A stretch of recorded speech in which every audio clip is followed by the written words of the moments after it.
இதெல்லாம் கொஞ்சம் கவனமாக உடல்நிலையில் பார்த்துக்கிறது நல்லது. சில பேர் கஷாயம் வச்சு குடிக்கிறவங்க அதெல்லாம் கொஞ்சம் கரெக்டாக சாப்பிடுங்க.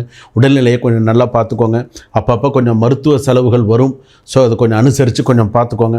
அதே போல் பார்த்திங்க அப்படின்னு சொன்னால் அடுத்ததாக கவனமாக இருக்க வேண்டியது. பெண்களுக்கெல்லாம் நல்ல பேர் இருக்கும், நல்ல பேர் புகழ், வேலையிலெல்லாம் நல்ல பேர் புகழ், வேலை கிடைக்காதவங்களுக்கு வேலை கிடைக்கிறது, அதே போல் விவசாயம் சம்மந்தப்பட்டவர்களுக்கெல்லாம் நிறைய நல்ல விஷயங்கள், நல்ல சூழ்நிலைகள் எல்லாம் வரும். விருச்சிக ராசி பொறுத்தளவுக்கு நீங்கள் வழிபாடு செய்ய வேண்டியது முருகப்பெருமான் வழிபாடு நிறைய பண்ணுங்கள். பாலமுருகன் வழிபாடு நிறைய பண்ணுங்கள். ஷஷ்டியில் விரதம் இருந்து வழிபாடு பண்ணுங்கள். ஷஷ்டி விரதம் இருந்து வழிபாடு பண்ணுங்கள். ஸோ இதெல்லாம் உங்கள் ஜாதகப்படி உங்களுக்கு நல்ல சிறப்பை தரக்கூடியதாக இருக்கும். அலர்மேல் மங்கை பத்மாவதி தாயாரை மனசால் பிரார்த்தனை பண்ணி, உங்களுக்கு தெரிஞ்ச ஸ்லோகங்கள் தெரிஞ்சால் சொல்லி மனசில் பிரார்த்தனை பண்ணுங்கள். விருச்சிக ராசி பொறுத்தளவுக்கு அடுத்ததாக உள்ள ஒரு விஷயம் என்ன அப்படின்னா, நீங்கள் செய்யக்கூடிய தானம், அன்னதானம்னு சொல்கிறோம் இல்லையா, அந்த மாதிரி அன்னதானத்தில் எலுமிச்சம்பழ சாதம் தானம் கொடுங்க. லெமன் சாதம் உங்கள் கையினால் தானம் கொடுங்க. நீர் மோர் தானம் கொடுங்க. இதெல்லாம் இந்த மாதத்துக்கு உண்டான விஷயங்கள்.